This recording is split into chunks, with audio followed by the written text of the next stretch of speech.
घरातच पूर्वी बँडची स्थापना केली. 12 वाद्य तेव्हा घेऊन बँडची स्थापना झाली. सुरुवातीला लोखंडी खुर्चीवर उभा राहून मी पहिलं गाणं म्हटलं होतं आयुष्यात 93 साली. ऋतू हिरवा सारखं अवघड गाणं बँडवर आम्ही बसवलं होतं. तुम्हाला डीजे लावून त्याच्यावर नाचायचे, तुम्ही अश्लील जागे करायचे. उत्सव कोणाचा आहे तर गणपती बाप्पाचा. जे काय जगामध्ये किती 90 देश असतील तर या प्रत्येक देशामध्ये मराठी माणूस आहे. लग्न कार्य असो का मंगल कार्य असो, एक बँड आमची लाईनच ती आहे, मंगल कार्य तुमचे बँड वादन आमचे.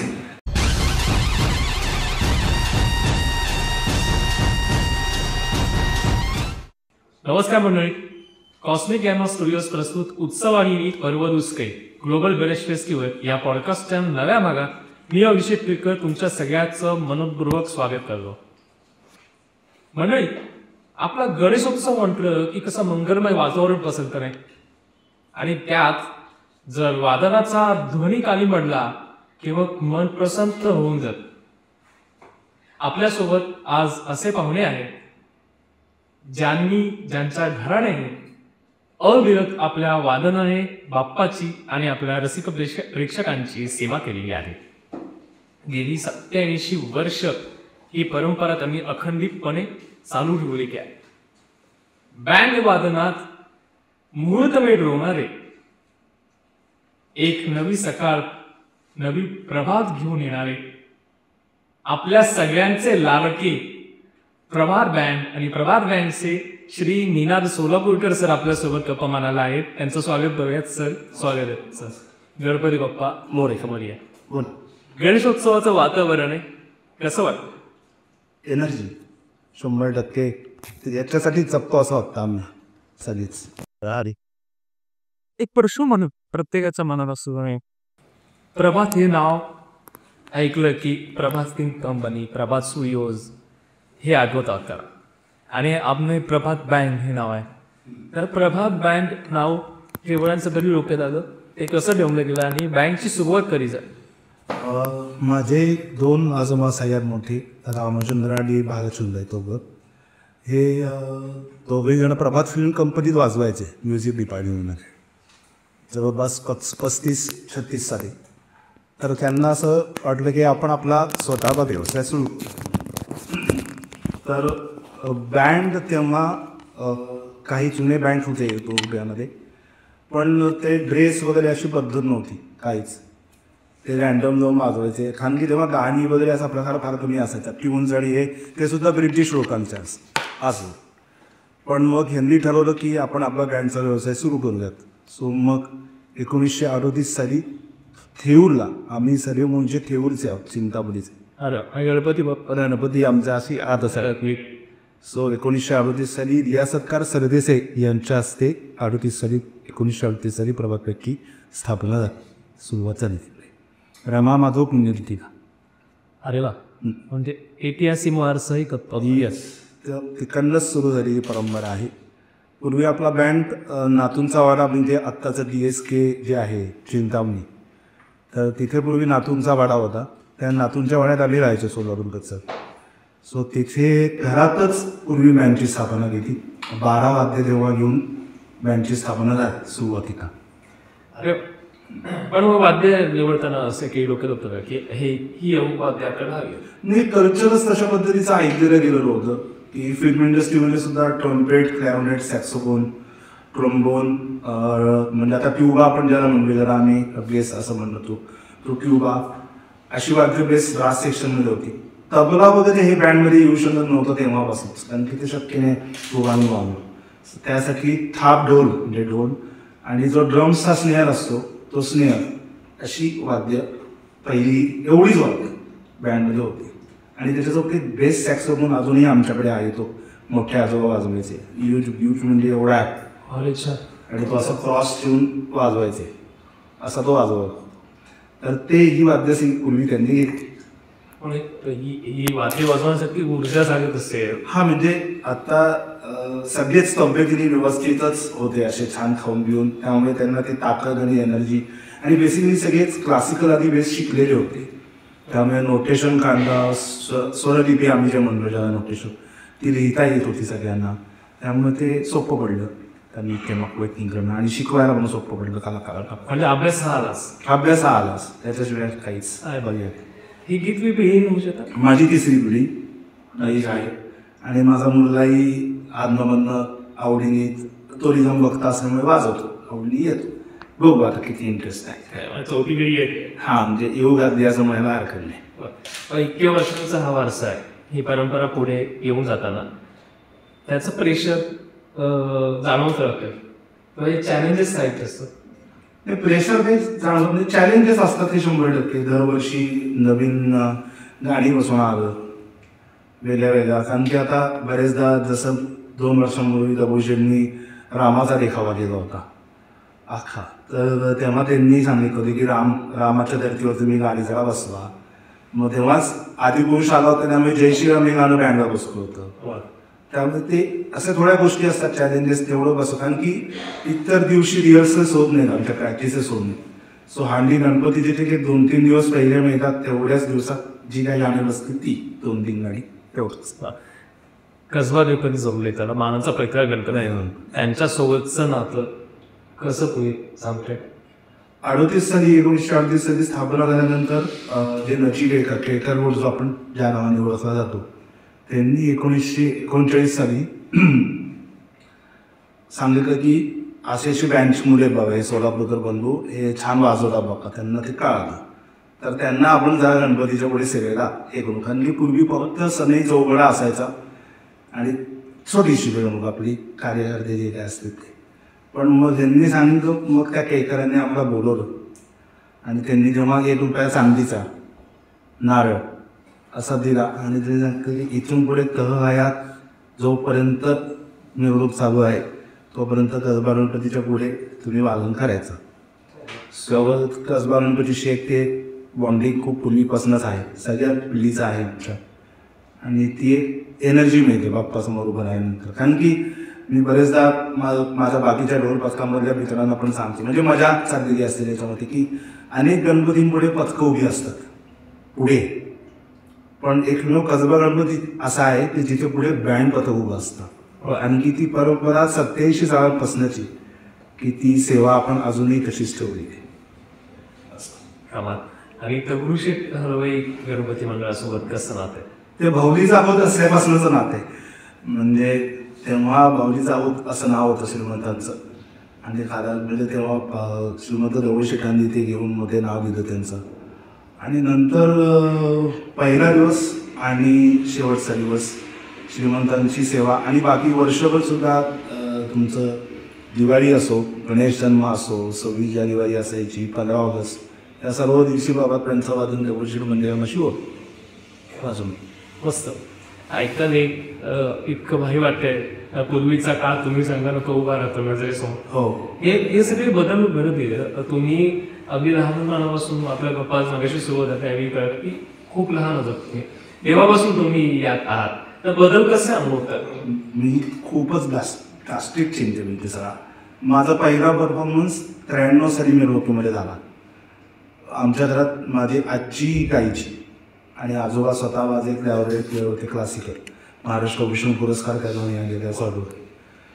तर म्युझिक लहानपणापासूनच कामात पडलेली, त्यामुळे थोडाफार गायचो लहान असताना. आता प्रयत्न करतो हल्ली आत्मबंध. तर बाबा आणि काका आणि आजोबा म्हणाले की अरे हा गातो, तर बँडमध्ये पूर्वी गायकाची पद्धत आपली जो होती, तर मग ते म्हणाले तर यावर्षी घेऊन जाऊ. सो सैनिकाचा ड्रेस घालून लोखंडी खुर्चीवर उभा राहून मी पहिलं गाणं म्हटलं होतं आयुष्यात 93 तो आत्तापर्यंत मी दर्शन रोडला सेवा चालू आहे. आणि मग काळाप्रमाणे ड्रेस बदलत गेले. दरवर्षी आम्ही ड्रेस ओपनिंग गणपतीत करतो, एक गणपती आणि एक गणेश जन्म, शिवाशंग 2दा आपले ड्रेस असतात बँडचे. मग वेगळे ड्रेस करत गेलो. पूर्वीचे ड्रेस म्हणजे ब्रिटिश पद्धतीचे ड्रेस होते बँडचे. मग हाफ पॅन्ट होत्या पूर्वी, मग फुल पॅन्ट झाल्या, मग सगळे जॅकेट्स करून झाले. तिरंगा ड्रेस आम्ही केला होता 96 साली, म्हणजे 50 वर्ष आपली पूर्ण झाली जेव्हा स्वातंत्र्यात, तेव्हा तिरंगाचा कन्सेप्टवर आम्ही ड्रेस केला होता पूर्ण बँडला. त्याच्या नेक्स्ट इयर 97 साली मी शक्तिमान सिरियल जी आली होती त्या व्यक्तीवर पण ड्रेस केला होता, म्हणजे युनिक काहीतरी, म्हणजे लोकांना वेगळं काहीतरी देण्याचा प्रयत्न. अशा स्थितीने आम्ही काही ना काही करत असतो. मी ह्या प्रश्नाकडे येणारच होतो. प्रत्येकाचं ज्यावेळी प्रेक्षक बघत असतात त्यावेळी त्यांना हा प्रश्न पण येत असतो की अरे बँड वादन करणाऱ्या कलाकारांचे ड्रेस असे का असतात, क्लॉसी का, चकमक का असं असतं. नाही मी ती पूर्वीपासूनच तशी पद्धत झाली, म्हणून मी मध्ये मध्ये बरेचदा आम्ही शेरवानी करून झाली माझी, धब्बे झाले, मागच्या वर्षी डब्बा कुर्ता आणि पेटे बांधले होते. पण काय होतं ते सगळं त्या मिळून मर्ज होऊन जातं, बँडचं वेगळे पण रोवून येत नाही. त्यामुळे मग परत त्यांना ते वेगळे कपडे घालणं, मग ते म्हणजे मलाही ते स्वतःला थोडं पटत नाही की अरे आता बदललं पाहिजे. पण ते लोकांचीच डिमांड अशी असते की इतर वेळीची लग्न कार्यांना बँड जातं त्यांना तसं हवं असतं त्या पद्धतीने, म्हणून ती पद्धत असते असं म्हणायला आहे. आणि बँडचं वेगळं वेगळे पण दिसतं, मग त्यातही एक गणवेश आला की एकही दिसून करेक्ट. म्हणजे आमच्या इथं अजिबात स्लीपर बिपर घालून वाजवलेलं आम्हाला कोणालाही पटत नाही. शूज कंपल्सरी पाहिजेत, व्यवस्थित ग्रेस व्यवस्थित पाहिजेत सगळ्यांचे. हा जो सामाजिक आता पॅनलमधला एकोपा झाला तर आपण सामाजिक एकोपाविषयी काय बोलतो, कारण उत्सव हा खरं तर त्यासाठीच आधी सगळ्यांनी एकत्र येण्यासाठी. आत्ताच्या सगळ्या लोकांना तुम्ही काय सांगा? नाही म्हणजे बँडच्या दृष्टीने बघायला गेलं तर बँडवर जी गाणी वाजवली जातात उत्सवामध्ये, तर राष्ट्रभक्तीवर बेस्ट जी गाणी आहेत आपली ए मेरे वतन की लोकांपासून अनेक गाणी आपण जी म्हणतो, जयस तुझ्यासारखं गाणं आहे जे आम्ही वाजवतो. तर जवळपास माझ्या माहितीप्रमाणे आम्ही 16-17 गाणी राष्ट्रभक्तीवर गीतं वाजवतो. ती याच्यासाठीच आहे की समाजाचं एकत्रीकरण, त्या लोकांना ज्यांच्यामुळे आपण आज इथे शांतपणे उत्सव साजरा करू शकतो आनंदाने, जे तिथे सीमेवर लढतायत त्यांची तुम्ही आठवण घेऊनच गायला पाहिजे. सो ते अशा गोष्टी आहेत. आणि समाजप्रवर्तन म्हणायचं तर बँड मालक संघटना जी आहे ती त्या लेवलला काम करते, म्हणजे रक्तदान शिबिर जसे का कोण कलाकाराचं हे असेल तर त्याचं खर्च करणे आहे, या गोष्टी ते करत असतात तशा पद्धतीने. मग अशी फोटोजही बघितली 1943-42-43-41 साली, तर त्यावेळेचा जो मनुष्य बघितला तर तो असा एक आर्मीचा एखादी आर्मी स्वयं असल्यासारखा आझाद हिंद सेनेच्या कन्सेप्टवर तो ड्रेस बनवला होता आजोबांनी. म्हणजे ते तसं म्हणलं की हा पॅन्ट अशा मिलिटरी साईज शूज, ते सॉक्स, आणि प्रेरणा हीच होती की ते त्या पद्धतीनं तो ड्रेस बनवायचा. त्याचे फोटोज पण मी नक्कीच तुम्हाला हे करेन की त्याच्यात ते दिसतं की कसं वेगळे पण आहे. आणि स्वातंत्र्यपूर्वीचा काळ असल्यामुळे ते थोडं ब्रिटिशांना हे झालं. 1945 साली 2 दिवसासाठी आमच्या कलाकारांना फरसखान्यामध्ये ठेवलेलं होतं, कारण की परमिशन नसताना हे नसताना वादन झालं बँडचं. आणि आजोबा जे सांगायचे तेव्हा 150-150 लोक पूर्वी बँडमध्ये वादन करत होती. बऱ्याच मोठ्या प्रमाणाची टीम होती पूर्वी. आता थोडं त्याचं स्वरूप बदलत गेले, प्रमाण दिलेलं आहे, म्हणून ते आता या घडीला माझ्याकडे 50-55 लोक गणपती देतात वाजवायला दरवर्षी. आणि ती तेवढ्या मिरवणुका असतात, मग ते सगळं असतं परंपरेप्रमाणेच्या मिरवणुका ठरलेल्या आहेत. पहिला दिवस शेवटचा दिवस आमचे ठरलेल्या मिरवणुका असतात, तो म्हणजे फक्त बोल येतो लिहून ठेवलेला, हो असं इतकं ते ठरलेलं आहे. त्या काळात गणेशभक्तीसोबत देशभक्ती सुद्धा येस सुद्धा होतेच. जे 15 ऑगस्टला आजही रात्री 12 वाजता फरासखान्याच्या इकडे म्हणजे ध्वजारोहण होतं आजही दरवर्षी. म्हणजे रात्री 14 ऑगस्टच्या रात्री बरोबर 12 वाजले की पहिलं ध्वजारोहण तिथे होतं. तिथे दरवर्षी बँड असतो वादन करायला, ते सगळे तिकडची मंडळ म्हणून करतात. ती परंपरा अजूनही तशी आहे. आपल्या मातीशी नाळ घट्ट जोडलेली आहे. सर उत्सुकतेचा विषय तो असा आहे की प्रभात गायक आणि बिस्मिल्ला खान साहेब याचं नातं कसं? हो, माझे आजोबा कैलासवासी बंडोपंत सोलापूरकर, हे क्लॅरिनेट वादक पहिले. पुण्यात नागेश कडिकर म्हणून अभंजकरांचे गायक होते, त्यांच्याकडे आजोबा क्लॅरिनेट वाजवायचे आणि ते त्यांना शिकवायचे गायला. असं 12 वर्ष आजोबांनी त्यांच्याकडे शिक्षण घेतलं क्लासिकलचं, पूर्ण क्लासिकलबद्दलचं. आणि 1961 साली आजही म्हणजे जवळपास 50-52 पासून असलेली मी निलकंठेश्वर मंडळ म्हणून आहे, तिकडचे सगळे व्यावसायिकांचं अरविंद शिंदे जे आता आहेत ते सगळं मंडळ चालतात. तिकडंच. तर त्यांची मिळवणूक दरवर्षी पहिला दिवस प्रभात बँड असतो वादनासाठी तिथे. म्हणजे शेवटचं आमचं काम कुठलं तर ते नीलकंठेश्वर मंदिर असं एक ठरलेलं आहे.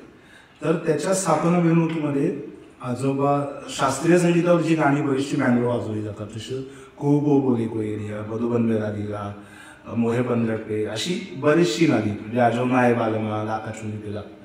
तर हे चालू असताना आजोबा बोलली त्याच्यामध्ये क्लासिकल थोडं त्यांचं वाजवायचं बँडवर. सो ते क्लासिकल चालू असताना तिथे हॉटेलमध्ये वरती बिस्मिल्ला खास आहे, म्हणजे भारतातलं बिस्मिल्ला खास तर ओके.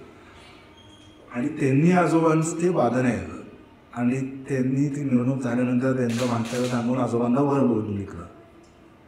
मग आजोबांना एक म्हणजे मग ते भावाला वगैरे घेऊन गेले त्यांच्या मोठ्या आणि ते म्हटलं की या बच्चा बजा रहे हो, ऐसे खा भी सिखाए तो ऐसे ऐसे तो आ जाओ मेरे पास काशी में वहाँ पे मी सिखा दो आपको लयकारी. सो क्लासिकलमध्ये काय असतं वादनाच्या दृष्टीने लयकारी हा एक प्रकार असतो वादनातला. तर ताना आलाप आणि लयकारी ही एक बाजू असते. सो ते लयकारीचं सगळं अंग जे आहे वादन हे आजोबांना बिस्मिल्ला खान साहेबांनी शिकवलं. ते गुरु झाल्यानंतर कालांतराने आत्ता 80च्या दशकामध्ये 80-82च्या काळात काशीला एक मोठं विष्णूचं मंदिर आहे. तिथे खास दररोज सेवा करायची, रोज तिथे त्यांचा रियाज करायचा आणि सेवा करायची. तर त्यांनी सांगितलं की मला पंढरपुरामध्ये सेवा करायची विठ्ठलाची. आजोबा म्हणाले ठीक आहे. आणि आमचं आजोबांचं सासूबाई पंढरपूर म्हणजे जगन्नाथ बाबा मंगळवेडेकर पंढरपूरचे मोठे गायक होते असेल. त्यांची मुलगी माझी आजी म्हणजे शांता आपटे वगैरे ज्या जुन्या ॲक्टर्स आहेत त्या त्यांच्याकडे क्लासिकल शिकलेल्या आहे जगन्नाथ बाबांकडे. तर तिथे रुक्मिणी मंडपात नवरात्र महोत्सवात रुक्मिणी मंडपामध्ये कार्यक्रम होतात आजही. तर तिथले बिस्मिल्ला खान साहेबांचा कार्यक्रम आजोबांनी ठरवला. मग सगळी जायची व्यवस्था वगैरे सगळं झालं आणि मी तिथे गेले आणि 4 तास वाजून गेलं संगीचं तिथे आणि पूजा केली पांडुरंगाची खान साहेबांनी. आणि मी जो फोटो आहे त्याच्यामध्ये आजोबा समोर आहेत, इथे विठ्ठल आहे, इथे आजोबा आहेत, हे खान साहेब आहेत आणि तिथे डोक्यावर हात ठेवले त्यांच्या खान साहेबांनी. असा एक तो फोटो आहे ती. आणि प्रचंड वेड्यासारखी लोक म्हणजे त्या कार्यक्रमाला तुडुंब म्हणजे अख्खं पंढरपूर आले असं आपण म्हणूया. आणि अशा पद्धतीनं तो कार्यक्रम झाला मोठा. म्हणजे जवळपास किती 70 ते 80 वेळा आजोबा काशीला गेलेले आहेत फक्त शिकण्यासाठी. म्हणजे आपण एकदा जाऊ म्हणतो काशीला तर ते 70 ते 80 वेळा काशीला जाऊन शिक्षण घेतलेलं आहे त्यांनी जवळपास.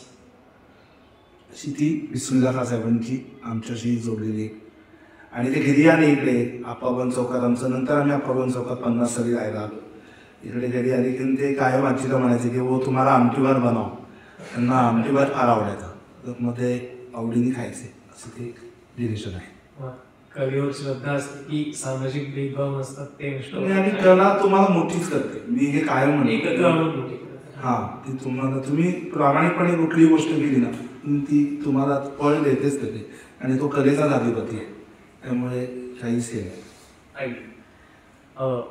बँडमध्ये वादक करणारे कलाकार वगैरे बघितलं असंही प्रश्न पडतो की इतके कलाकार येतात कुठून.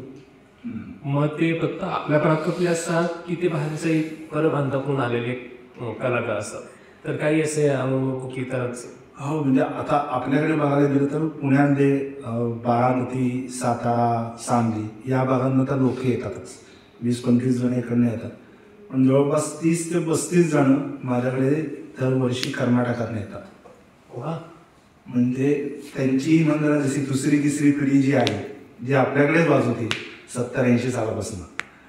तर ते सगळे बजेंत्री या नावाची ती कास्टच आहे.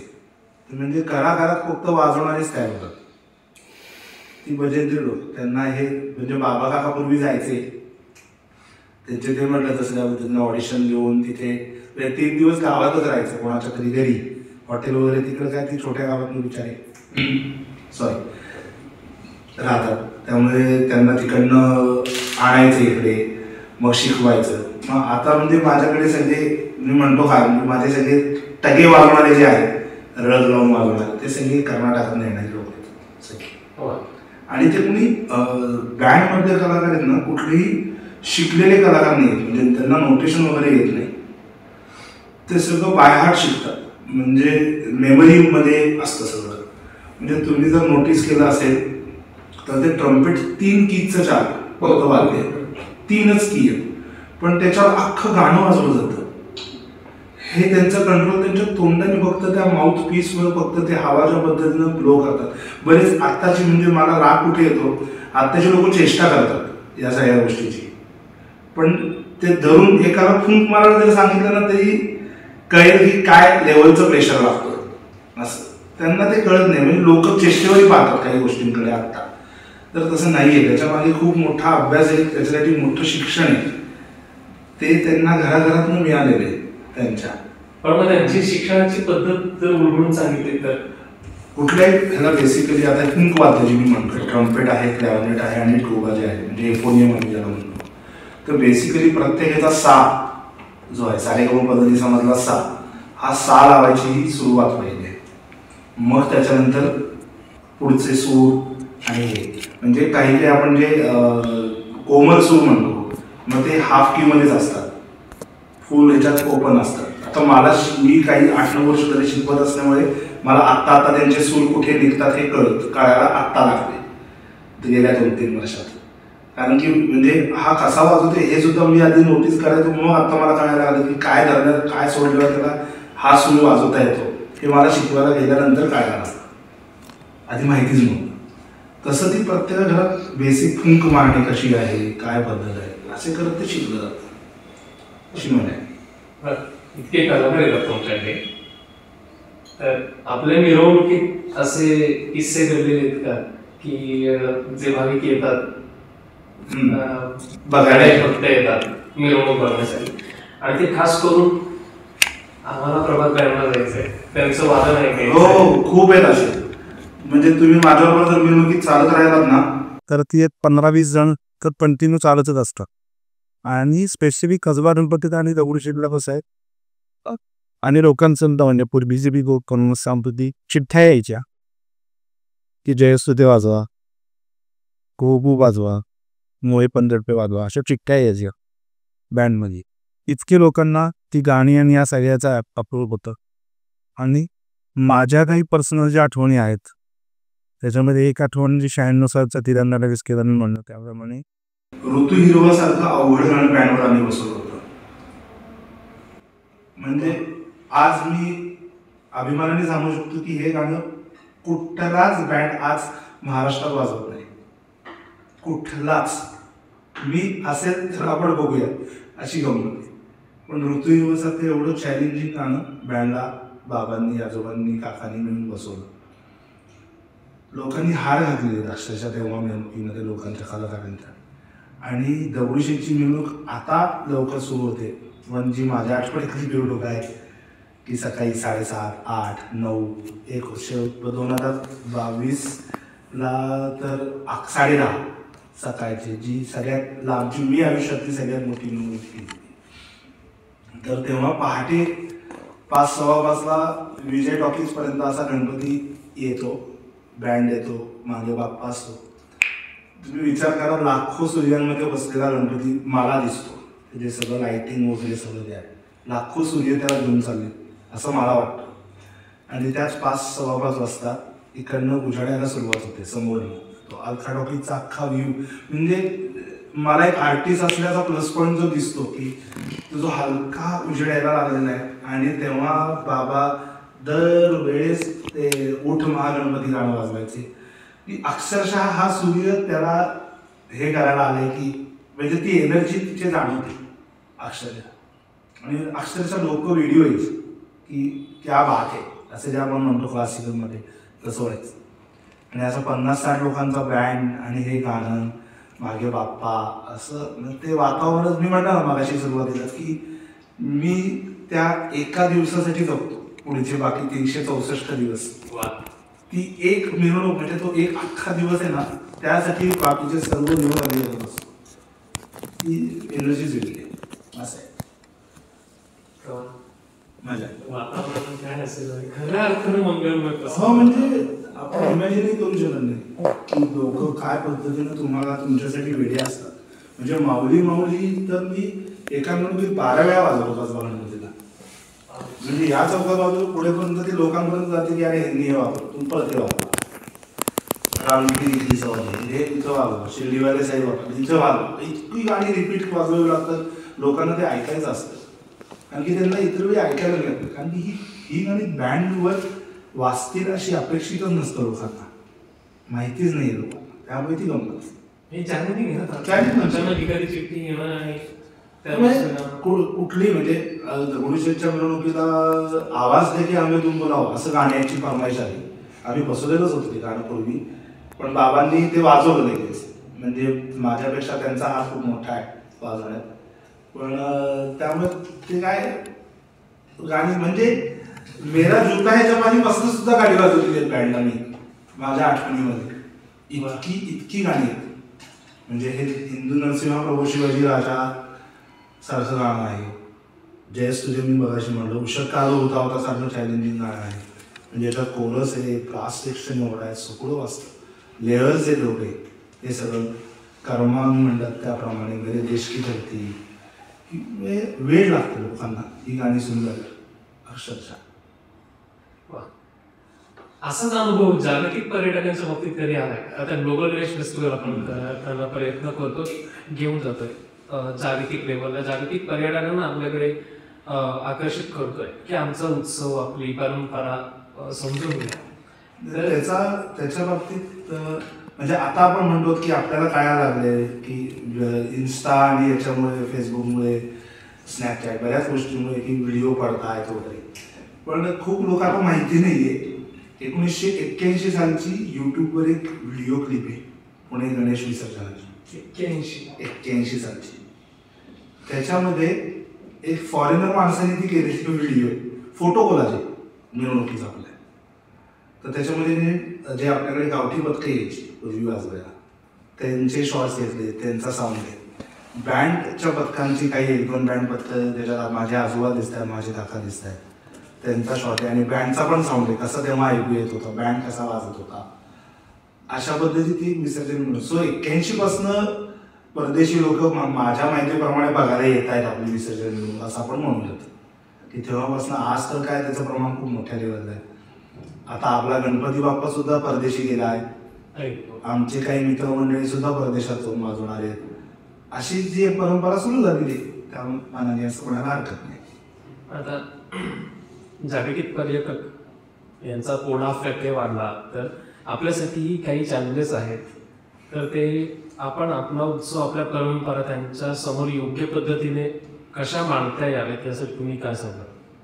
मग एक वादन परंपरेतले मोठे व्यक्तिमत्व म्हणूनही सगळ्यांनीच वादकांनी सुद्धा आणि स्थानिकांनी सुद्धा मला कायमच असं वाटतं की मिरवणूक ही मिरवणुकीसारखी झाली पाहिजे.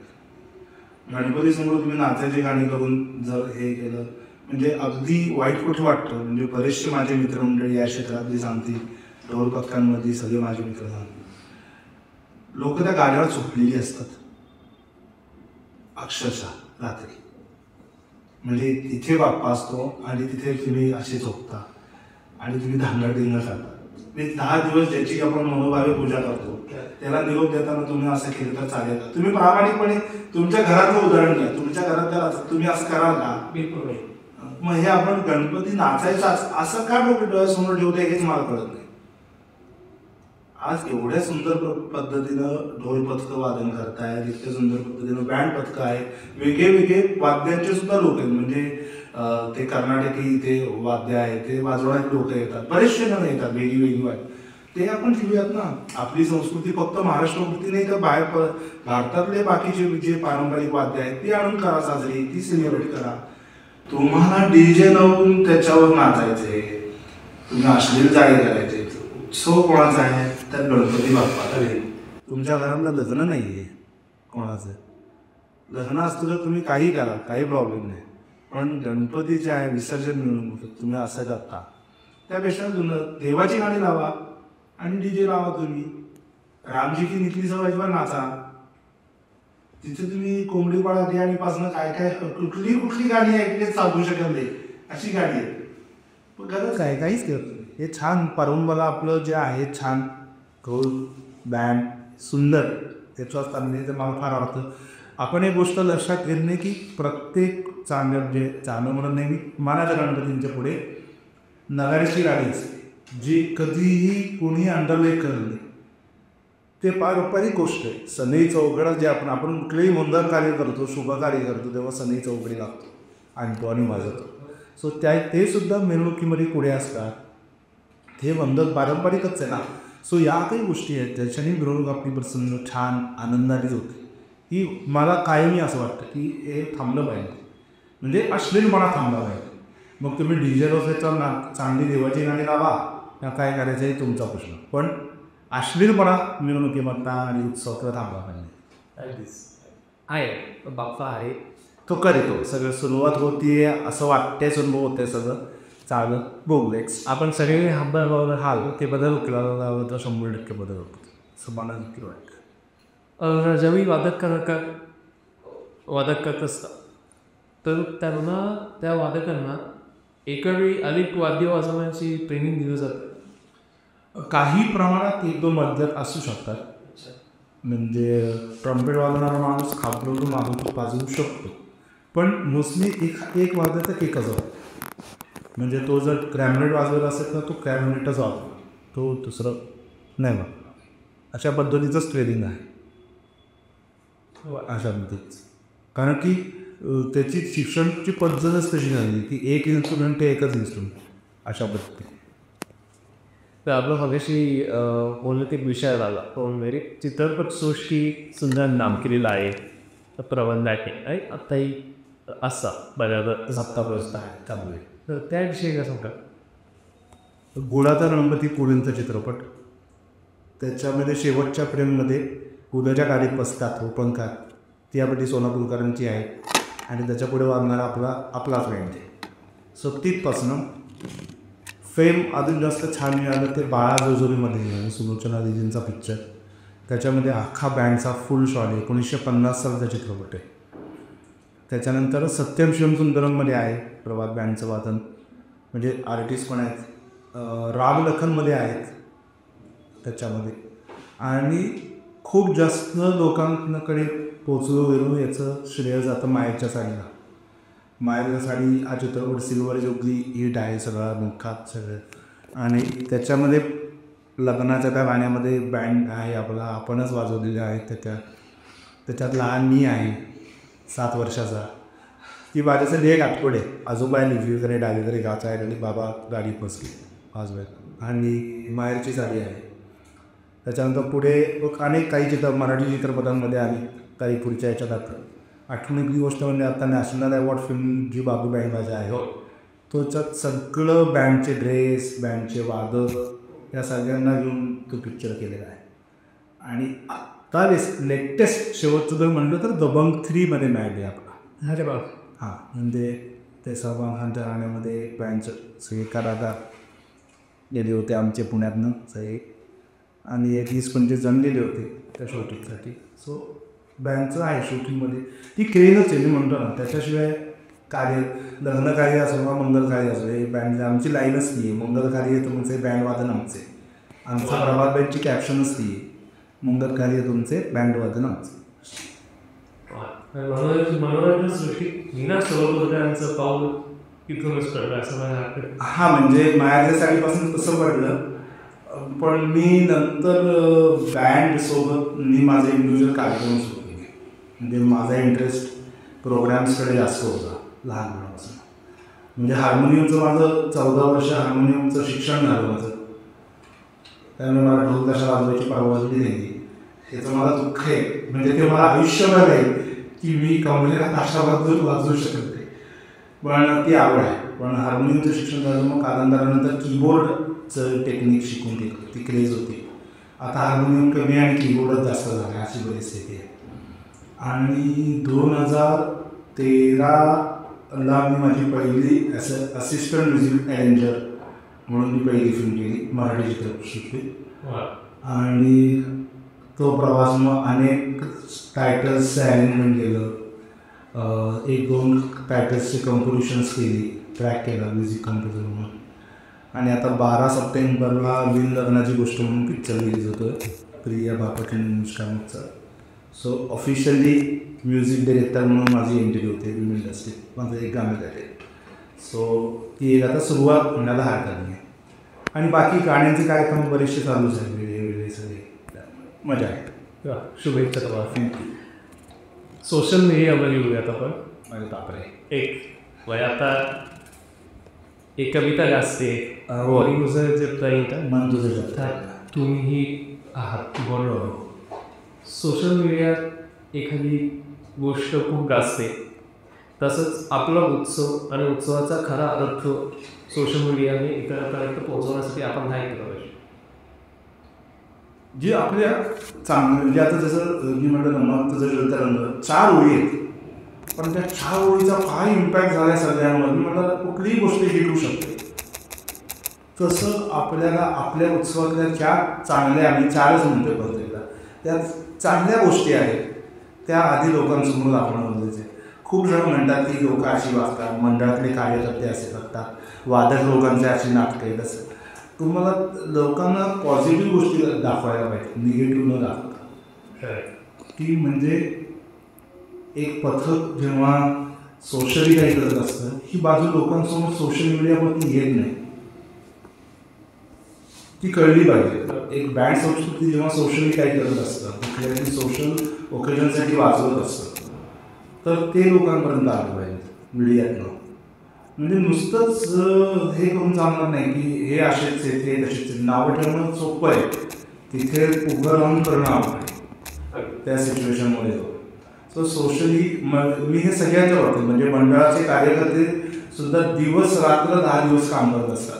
घरदास अक्षरशः वाऱ्यावर सोडून म्हणजे शिव्या खाऊन घरात जायचं काम करतात. म्हणजे अनेको मित्र असे की घरातला गणपती विसर्जन करायला नसतात की ते पथकामध्ये जातात, मांडवात जातात, गणपती मंदिरात असतात, इकडे जातात, असे अनेको मित्र आहेत.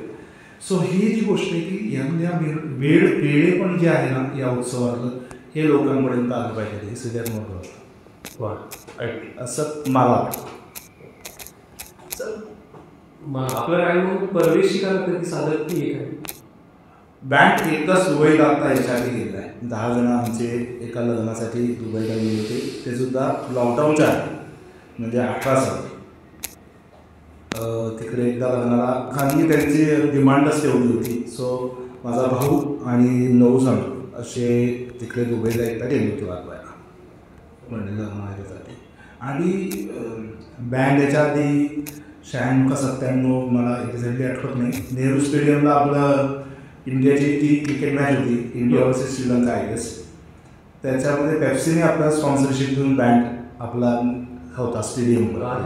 तर 15 जण आपले जवळपास पेप्सीचे टी शर्ट्स घालून कॅप घालून सगळं छान पेप्सीचं उद्योग आणि त्या पद्धतीनं बँडचं वाजून झालं. म्हणजे एक वेगळी इलेक्ट्रिक तेच बघून ती मॅच आणि हे बघून कुठला तरी ब्रिटिशमधला एक साऊंड म्हणजे म्युझिक डिरेक्टर आला होता.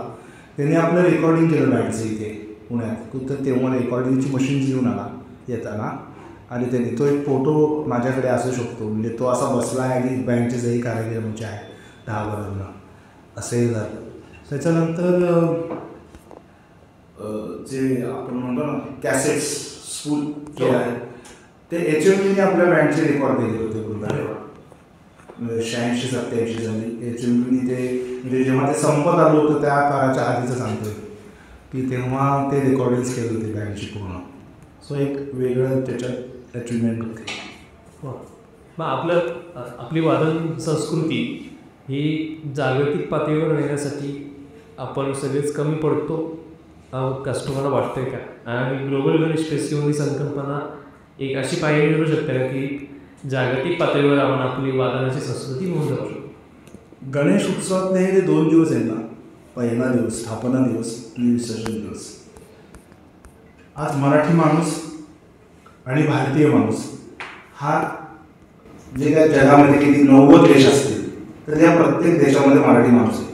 आज आपण धरूनच चालू काही देश वगळला एक 8-10 देश सोडले तर त्यामुळे ऑलरेडी त्याची बेस आहेच. आता ह्या 2 दिवसांमध्ये ना तुम्ही यूट्यूब आणि या आता सोशल मीडियाच्या थ्रू लाईव्ह दिसत असतात सगळ्या लोकांना प्रचंड प्रमाणात. तर मी जे मागाशी म्हणतो की ह्याच्यातनं पॉझिटिव्ह जे दिसू शकतो म्हणजे मी ज्या माझ्या शिवमुद्रा माझे ढोलपथकासाठी मी इतके वर्ष असोसिएट आहे, तर कमेंट बॉक्समध्ये आलं का शिवमुद्रा हा म्हणजे जिल्ह्या आला, आलं का शिवमुद्रा हा म्हणजे आता तांबडी आला, इतकं लोकांना पाठ आहे, इतकं पाठ आहे की म्हणजे आले पथक आलं ना की आले बाबा, हा प्रभात बँड आला का हा म्हणजे कसबा आला, दगडूशेठ, इतकं लोकांना पाठ आहे. त्यामुळे हेच स्वरूप आपल्याला अजून काय ग्रँडर पद्धतीने करू शकतो. खरं तर या दृष्टीने सगळ्यांनी मीटिंग घेऊन काम केलं पाहिजे. बाकीच्या ज्या सगळ्या मीटिंग होतात या उत्सव सुरू व्हायच्या आधी महिनाभर, ते उत्सव झाल्यानंतर कोणाला काही गेलेलं नसतं, पण हे महिनाभर आधी जी काय रूप बदलायला सुरुवात होते दरवर्षी आम्ही तीच मजा घेत असतो सगळीकडे की हा काय बोलले ते बोलले मजा असते. त्याच्यात मग व्हावे तशी अपेक्षा आहे. पण जो आपण मगाशी हा मुद्दा बोलत होतो की त्याच्यातनं ग्लोबल कसं होईल जागतिक पातळीवर. आता आपण महाराष्ट्र देशात म्हणजे आपल्या महाराष्ट्र राज्याने आज डिक्लेअर केला राज्य महोत्सव, तसा हा देशाचा महोत्सव कसा होईल. जशी दिवाळी आपल्या देशाचा महोत्सव आहे तसं गणेश उत्सव असा देशाचा महोत्सव. आज इतक्या प्रदेशांमध्ये आपण इमॅजिनही करू शकत नाही महाराष्ट्र मंडळ आहेत आणि ते प्रत्येक जण गणेश उत्सव साजरा करतात. म्हणजे किती मोठा उत्सव आहे. म्हणजे हा जागतिक पातळीवरचा उत्सव आहे. म्हणजे आम्ही खरं सांगायचं तर कार्यक्रमांना आम्ही जे जातो, मी म्हणजे 10 दिवसांनी मी सुद्धा एकदा दुबई असा रात्री जाणार, उद्याचा दिवस करणार दुबईचा आणि परत येणार, असं मी उत्सवाला लागला. पण तेच आहे की इतक्या स्वरूपात सगळं वाढलंय. तर मग आपण जिकडनं हा उत्सव लोकांपर्यंत दिसतो, पुणे मुंबई आणि अजून बरीचशी शहरांमधून आहे, तर तो चांगला दिसावा, तो अजून छान व्हावा त्याच्यासाठी प्रयत्न करूया. किती छोट्या छोट्या गोष्टी. मी एक उदाहरण देतो म्हणून आपलं दत्तासागरे जे आहेत बुधवारपेठेत म्हणजे दत्ता मंदिराचे इथे, ते दरवर्षी काहीतरी युनिक गोष्टीवर रथ तयार करत असतात. 2 वर्षांपूर्वी त्यांनी बँडच्या थीमवर रथ तयार केला. सगळे बँडचे कलाकारांचे स्टॅच्यू, ड्रेस, टोप्या वगैरे असं सगळं. मागच्या वर्षी त्यांनी महानगरपालिका काम करणारे स्वच्छता करणारे जे लोक आहेत ते धरून झाडू वगैरे हे सगळं वापरून केलं. सो हे किती युनिक गोष्ट आहे की तुम्ही आपली म्हणजे हे काम करणाऱ्या लोकांना सुद्धा किती प्रोत्साहन आहे. तर तसं अगदी म्हणायला गेलं तर आता बँडच्या कलाकारांना लोक वेगळ्या पद्धतीनं करतात. आणि आत्ता भांडून आम्ही हे केलं की बँडचा ड्रेस घातला तर बसमध्ये बसून द्यायची नाही, एंट्री द्यायची नाही कलाकारांना, ते कलाकार असो ना. सो आम्ही इथे महानगरपालिकेत जाऊन निवेदन दिलं की काय प्रॉब्लेम आहे, म्हणजे ड्रेस घालतात म्हणजे ते काय का म्हणजे कोण तुम्ही समजता पण त्यांना, असा एक पहिला प्रश्न. म्हणजे ते माणसं आहेत ना, पोटा पाण्यासाठीच करताय ना. तर तेव्हा जो विषय झाला, मग ते कलाकार नाही, मग आता काय मेट्रोने पण जातात आपले लोक सारखे बावडवणे. पण ही जे दुर्लक्षित करायचं ते खाडपूर करायचं बँड आहे असं नाही. मध्ये मला मुळात तिथेच राहते. म्हणजे मला असं म्हणायचं की तुमच्या तिसऱ्या पिढ्या ज्या आत्ता दिसत आहेत त्याच्या आधी आमच्या 3 पिढ्या या बिनोकी वाजवत, ते तुम्ही आत्ता आले ना. मी 87 वर्ष झाली या बिनोकी वाजवतोय. माझं नाव या बिनोकी तिथं जवळचं दिसतं. सो थोडा अदब आहे. खूप मंडळं प्रेमाने सगळं करतात, पण तिथेच जे दुसरे बँड पथकं आहे, बँडला आता जे सोलू बदलत गेले त्याच्या पायी असे, पण लोक हरपूरची वामक देतात. ते कुठेतरी मनाला कसं छान आहे. हे वाजारे असं वगैरे हा जो टोन असतो ना, असं नाही ते टोनचा. तुम्ही कुठल्याही कार्यक्रमाला गेलं तर असं म्हणणार का खाणं उठून, असं नाही म्हणत ना. तुम्ही नाटकाला गेलं का पिक्चरला गेलं का काय झालं असं नाही चोप उद्या. मग तेही करतच आहेत, तेही वाजवतच आहेत. बँड आहे हा, बेंजो पार्टी नाही आहे. बेंजो पार्टीचं कसं ना, त्याचं फक्त रिदमिक असतं आणि एक जर कीबोर्ड गाणी वाजवत असतो आणि बाकी पुढे 20-25 फक्त रिदम वाजवत असतं. इथे तसं नाही आहे. इथे ब्रास बँड जे आपण म्हणतो, ब्रास या वाद्यात नावाचा हक्कच क्लॅरिनेट, ट्रम्पेट किंवा ही सगळी वाद्य त्याला घेऊन ब्रासचा शंख आहे ॲक्च्युली. सो ते करून पादंद्रमानी लोक. सो हो पुढे पुढे जम मदत होती. आपण एक याचा प्रयत्न करूयात. आहे बाप्पाचा आशीर्वाद बदल नक्कीच होती. काय म्हणजे आपण जागतिक पातळीवर आपला उत्सव नेता आपल्या परंपरा घेऊन जातोय. त्यात प्रभात पॅडचा आपण कसं 100 वर्ष एक हातभार लागलेला आहेच आणि भविष्यातही आपला ठसा उलटवण्यासाठी त्यांचे प्रयत्न चालूच राहतील. सरांसोबत गप्पा वाजून खूप मजा आली. खूप गोष्टी अनुभवता आल्या, ऐकून अनुभवता आले. त्याबद्दल सर धन्यवाद आणि खूपच्या पुढील वाटचालीसाठी शुभेच्छा. आणि गणपती बाप्पा काही मागं उत्सव, पुण्याचा उत्सव हा पुण्याच्या लौकिकासारखा व्हावा. कुठलीही भांडणं, वाद, राग, लोभ नसावेत. ढोल पथक, बँड पथक सगळ्यांनी एकत्र मिळून छान आनंदाने हा उत्सव जात राहावा. पुण्याचा गणेश उत्सव आहे, मुंबईतली जी होती ती, पण तो म्हणजे म्हणतो की जगात नाही असा उत्सव व्हावा. म्हणजे डोळ्याचं पान नाही भेटलं पाहिजे लोकांनी बघताना की क्या बात आहे, काय वाजवत आहे, काय एनर्जी, हे दिसलं पाहिजे. बस एवढीच अपेक्षा आहे. याबरोबर मी त्याचा घेतो तुमच्या सगळ्यांशी. Ganpati Bappa Morya. Cosmic Canvas Studios presents Utsav and Me Season 2 sponsored by Global Ganesh Festival. Associate and gifting sponsor Tikdam. Step into style one pick at a time. Studio partner Sarth Productions. Camera equipment partner Yugantar Studios. Utsav and Me created by Cosmic Canvas Studios. Thank you.